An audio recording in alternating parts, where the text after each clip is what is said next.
Hey folks, here's your resistance history dispatch of the day as a prompt from a close colleague.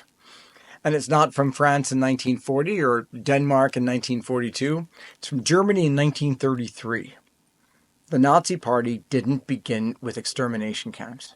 They began by exploiting democratic systems to destroy democracy from within, knowing its weakest parts were on the inside. They didn't break the law, they rewrote it. They didn't declare war, they declared authority. And at every stage, they counted on people to either follow orders or to look the other way.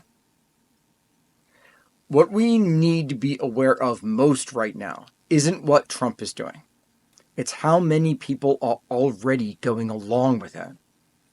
ICE agents in unmarked vans, hooded and armed, kidnapping legal residents in defiance of court orders.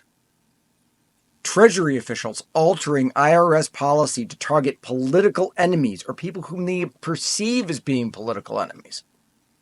Homeland Security deploying federal troops without insignia. And now, under the Supreme Court's ruling in Trump versus the United States, the president has absolute immunity for official acts. He could order the murder of a political opponent and walk, as one of the dissents actually pointed out. But that immunity ends with him. That's not a blanket statement for everybody who works for him.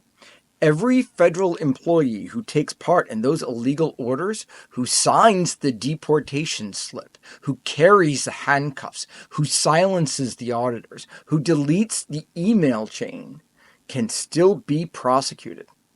Their job won't protect them. Their oath demands that they resist. So let's take a second to talk about oaths. When I went into the Army, a very long time ago, I took an oath to preserve, protect, and defend the Constitution. Not the President, the Constitution.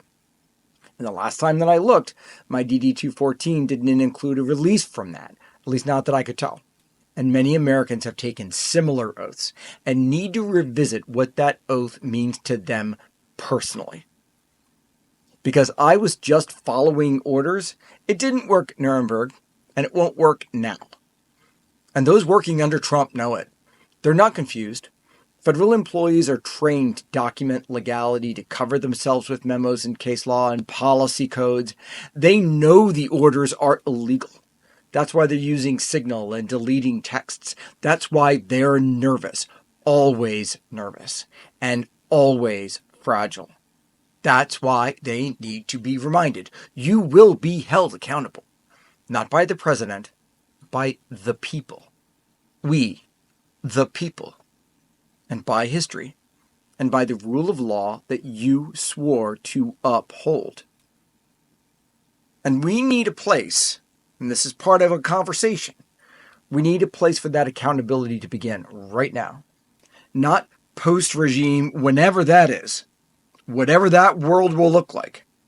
Not in a Truth and Reconciliation Commission a generation from now. Right now.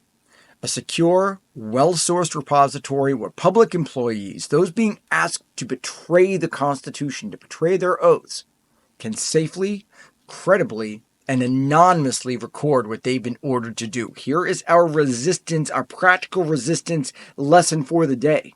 We need a truth vault, firewall, fuse break. Because resistance, as I've written and talked about, and will continue to write and talk about, it doesn't begin with rebellion. It begins with refusal. It begins with standing your ground while the pressure builds, with knowing the cost and doing it anyway. It begins with saying no and standing when others run. We don't need martyrs. We need witnesses. We need bureaucrats who say no. We need agents who quietly refuse. We need middle managers who leave a paper trail inside the regime to know they're not alone and that their refusal could stop something horrific before it starts. Before it starts.